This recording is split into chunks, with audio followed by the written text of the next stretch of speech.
Hello বন্ধুরা, আজকে আমরা এসেছি আটঘর কোরিয়ানা ডিমরুলি বাজার। আপনাদেরকে আমরা দেখাবো আটঘর কোরিয়ানায় পেয়ারা বাগান এবং পেয়ারা বাগানের সৌন্দর্য, কিভাবে তারা পেয়ারা সংরক্ষণ করে এবং সেই ভাসমান বাজারে কিভাবে তারা পেয়ারা বিক্রি করে। এই সেই নদী, যে নদী আটঘর কোরিয়ানা পেয়ারা বাগানের দিকে আমরা এখন যাইতেছি আপনাদের দেখানোর জন্য। বাগান কিছুক্ষণ পরেই হয়তো আমরা বাগানের কাছাকাছি পৌঁছে যাব। আমরা একটি নৌকা ভাড়া করেছি, নৌকা এখন ধীরে ধীরে ধীরে ধীরে আমাদের নিয়ে পার্কের দিকে চলে যাচ্ছে। আপনাদের একটু পরিবেশটা দেখানো যাচ্ছে, যে পরিবেশটা আপনারা একটু উপভোগ করুন, কত সুন্দর।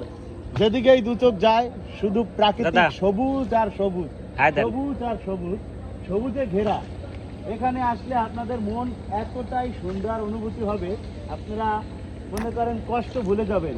জীবনে কিছু কিছু সময় আনন্দের মুহূর্ত আছে, সেরকম একটা মুহূর্ত আপনারা এখানে আসলে উপভোগ করতে পারবেন। তাই অবশ্যই মাঝে মাঝে মানুষ একটু ঘুরতে যেতে হয়।